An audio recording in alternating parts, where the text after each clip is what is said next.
এখন আমরা শিখব কিভাবে খুব সহজে ভাগ করতে হয়।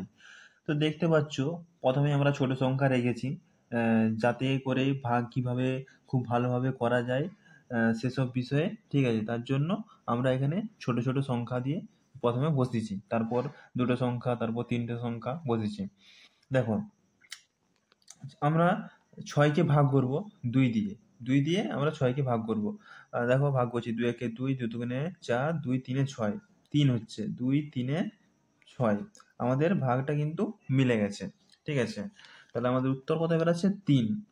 মানে ধরো তোমার কাছে ৬টা আপেল আছে, তুমি দুজনের মধ্যে সমানভাবে ভাগ করতে চাও। এটা যে দুজন আর এটা ৬টা আপেল, তাহলে যদি ৩টা করে দাও তাহলে ৩টা করে আমাদের ভাগ হচ্ছে। ৩ তিনে ৬ হয়, ৩টা করে আমাদের ভাগ করলে ৬ হচ্ছে। তাই ৩, ২ তিনে ৬, উত্তরটা হচ্ছে আমাদের ৩।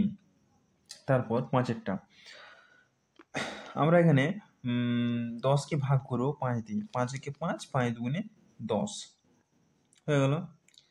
তারপর ১০ দিয়ে ১০০কে ভাগ করব। ১০ একে ১০ হয় আমরা জানি, ১০ একে ১০ হয়। এখানে আমরা দুটো সংখ্যাকে একসাথে ভাগ করছি, ১০ এককে ১০, তার জন্য আমরা একটা এখানে লিখবো, ১০ এককে ১০ হয়ে গেল।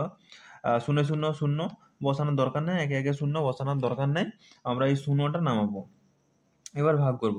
১০ শূন্যে ০ হয় আমরা জানি, ১০ এখানে আছে, ১০ শূন্যে ০ হয়ে গেল আমাদের। তাহলে উত্তরটা কত বেরোলো?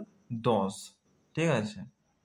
তারপর দেখো ৫ দিয়ে আমাদের ৪০কে ভাগ করতে বলা হয়েছে, তো আমরা এই ভাগটাও খুব সহজে করবো। ৫ একে ৫, ৫-এর ঘর নামতা বলবো, ৪০ যেমন না পেরায় ৪০-এর আগে অবধি আমাদের করতে হবে। দেখো যাচ্ছি, ৫ একে ৫, ৫ ১০, ৫ ৮ ৪০ হয়, ঠিক আছে। তাই একবারে হয়ে গেল ৫ ৮ ৪০। ৪০-এর বেশি কিন্তু করা লেখা চলবে না, ৪০-এর কম হোক, ঠিক আছে। যেহেতু সমান সমান হচ্ছে, তা আমরা সেটাই লিখে দেবো, ৫ ৮ ৪০। উত্তর আমাদের মিলে গেল। তারপর এটা করবো, তোমার কি বলছে, ৮ দিয়ে ৮০-কে ভাগ করতে বলছে।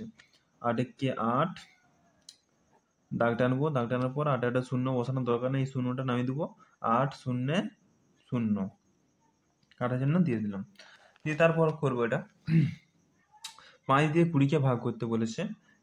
৫ একে ৫, ৫ ৪-এ ২০ হয় জানি, ৫ ৪-এ ২০, একবারেই মিলে গেল। এবারে আমরা আরেকটা ভাগ করব, সেটা হচ্ছে তোমার যেটা মানে ভাগ শেষ থাকবে আর কি, অবশিষ্ট বা ভাগ শেষ থাকবে, এরকম একটা অঙ্ক বা ভাগ করব। তারপর দেখো এই অঙ্কটা করব। ৪ দিয়ে ২৫-কে ভাগ করতে বলা হয়েছে। আমরা ৪-এর ঘর নামতে বলবো, ৪ একে ৪, ৪ দুগুণে ৮, ৪ ৩ 12, ৪ ৪ ১৬, ৪ ৫ ২০, ৪ ছক ২৪ হচ্ছে। ৪ ছক ২৪, ৪ ছক ২৪। এবারে যদি ৪ ৭ তে করি, ৪ ৭ ২৮ হয়ে যাবে, ২৫-এর থেকে বেশি হয়ে যাবে, তাই ৪ ছক ২৪ করছি। আর ৪ উপর ৫ এক নেমে যাচ্ছে। দেখো এই সংখ্যাটাকে ভাজ্য বলছে, এটা ভাজক, এটা ভাগফল, আর এটাকে ভাগশেষ বা অবশিষ্ট এটা আমরা বলে থাকি।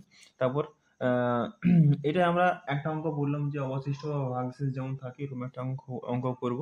তারপরে অঙ্কটা দেখো, এখানে ২ দিয়ে ৯২-কে ভাগ করতে বলা হয়েছে। প্রথমে আমরা একটা সংখ্যা দিয়ে ভাগ করব, ২-এর থেকে ৯ বড়, মানে একটা সংখ্যা দিয়ে আমরা ভাগ করব। ২ ৪-এ ৮, ৮-এর পর ৯ ১ নামবে, আর এই ২টা নামবে। ২ ৬-এ ১২, তাহলে উত্তরটা আমাদের ৪৬। তার ৫ দিয়ে ৫০-কে ভাগ করব। ৫ ১-কে ৫, ৫ ৫-এ ০ নামানোর দরকার নাই, এই ০টা নামাবো, ৫ শূন্যে ০ হয়ে গেল। তো এইভাবে আমাদের ভাগ করতে হয়, ঠিক আছে। এইটাকে ভাজ্য বলে, এটা ভাজক, এটা ভাগফল, এটা ভাগশেষ। ভাগশেষ যদি থাকে, ঠিক আছে, এইগুলোর ক্ষেত্রে আমাদের ভাগশেষ নাই, এটার ক্ষেত্রে ভাগশেষ আমাদের বেরিয়েছে। তো ভিডিওটি তোমাদের যদি হেল্পফুল বলে মনে হয় তবে অবশ্যই একটা লাইক করবেন।